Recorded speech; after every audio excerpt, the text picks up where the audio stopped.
Hey, what's up everybody? Josh here, and it's time to go through this week's Nightfall. This is week 9. This is Halloween, October 31st, and we're back to the Arms Dealer again.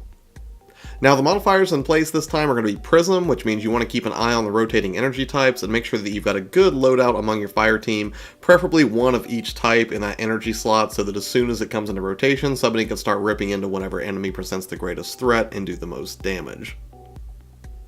And the other modifier that's going to be in place today is going to be killing time. Now, time warp killing time is basically you kill enemies, and depending on how big they are, you get 2 seconds, 7 seconds if they're bigger. So, it's good whenever you have, these sort of skirmishy firefights, which there's a few in the Arms Dealer, that you can sort of rack up some extra time because you may need it on your way to take down Bracus. So let's go ahead and dive right in and see what we can expect from Week 9's Nightfall, the Arms Dealer. Alright, so right off the bat you're going to have a room full of Cabal, mostly trash mobs, but a few of the heavier ones here and there, so you want to make quick work of these guys. Just make sure you pay attention to the energy type that's currently in rotation. Down these guys quick. After you've cleared the room, go ahead and hack that terminal so you can get the door open and move on to the next section. After you make it through the door, get ready for a massive firefight with a ton of Cabal. You're going to see a lot of different enemy types here, including some of those Centurions. You're probably going to see some of those Phalanxes, there'll be Threshes up top, just a whole lot going on in this wide open area, and your only goal right now is to fight through. Thankfully, there's pretty good cover around this area, so just make sure you're paying attention to the energy type as it comes into rotation, and continue to down enemies until you finally have that little basketball that appears, at which point it's advisable to give that to a fast player, somebody like a hunter who can deliver it quickly so you can move on to the next section. As you make your way across the bridge to go ahead and offload the charge, then you are going to have a lieutenant to defeat again. There's not as much cover in this area, but there really aren't a ton of enemies either compared to the section you were just in.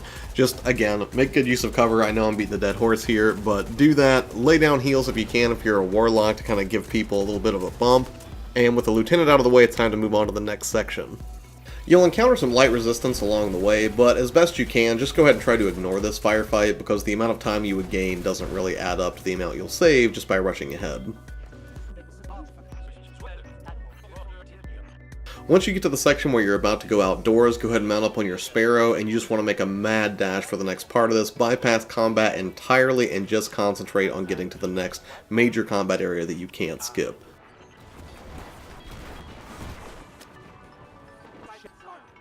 Make sure you've got some power weapons ready and you're paying attention to the appropriate energy type for this section because you are going to have to deal with 2 different tanks here. And perhaps the most dangerous thing here are the snipers. They're going to be up on the left side. I didn't pay close enough attention to these guys and got wasted right off the bat. But you want to make sure you kind of cover yourself from that left side so you don't take too much fire, or have somebody do some crowd control and deal with them. But again, you do have a tank right in front of you, so you want to down that thing fast and make sure you're using the appropriate energy type to maximize your damage output. With the first tank out of the way, you want to make your way up on the left where those snipers just were so you can circle around. At which point you're going to go ahead and activate the elevator, which will of course drop down the second tank that you have to deal with. After the switches are activated and the tank's there, again, use the correct energy type here to just burn that thing down quick. Power weapons are preferable. And with the tank out of the way, you're going to make your way to the left, and remember, as soon as the store is about to open, have grenades ready because you're going to get rushed by some of those war beasts. Thankfully, Lucas had a perfect grenade just in time for this with the appropriate energy type, so you can just see these guys just drop like a sack of potatoes. It's fantastic. With the war beast out of the way, go ahead and continue your way down the corridor, and it's time to enter the hangar. After your ghost does its thing, hacking the door, go ahead and enter and be ready because you're going to see Bracus right off the bat. Just like last week, Bracus will continue to sort of jump backwards through layers and layers of enemies that are up high and down low, and really the best cover that you have here is sort of this pillar near the back.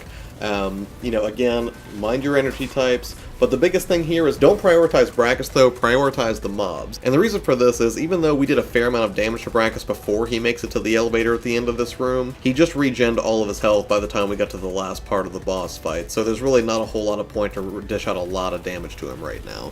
After you fought your way through and chased Bracus back to the elevator, go ahead and get that elevator activated, and there will be one Cabal dropship that'll come inbound, but these guys are nothing, just go ahead and get them out of the way. However, when the elevator begins to make its ascent, make sure that you have a power weapon, preferably a rocket, ready of the type that's currently in play, because Bracus is going to start taking cheap shots at you from up top, and this is a great way to start getting some extra damage on him before the real fight starts when you get to the top of the elevator. He'll alternate between taking shots at you on the ground, and then leaping on top of towers scattered along the map, eventually going so far as to bring up a shield. Once he does this, another basketball will appear, and once you deliver that payload, the shields will drop, and you can continue to shoot at him while he's up top, or wait for him to come down to ground level and begin to rip into him there. Be mindful of the war beasts here. They're especially annoying because if you get tackled by a bunch of these guys and you don't have the right energy type in play, they can make quick work of you, and that happened to me on a couple of occasions while Bracus was taking sheep shots at me.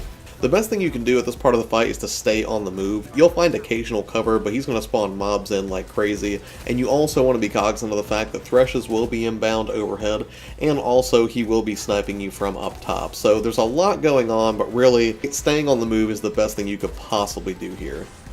And I realize that's sound advice in most firefights, but this one in particular, if you just stand still, you're going to get hosed either by snipers, by war beasts, or by Bracus himself, because those shots hit pretty hard. But as long as you're playing to the modifiers that are currently active, and staying on the move, you shouldn't have too much trouble bringing him down within the time frame.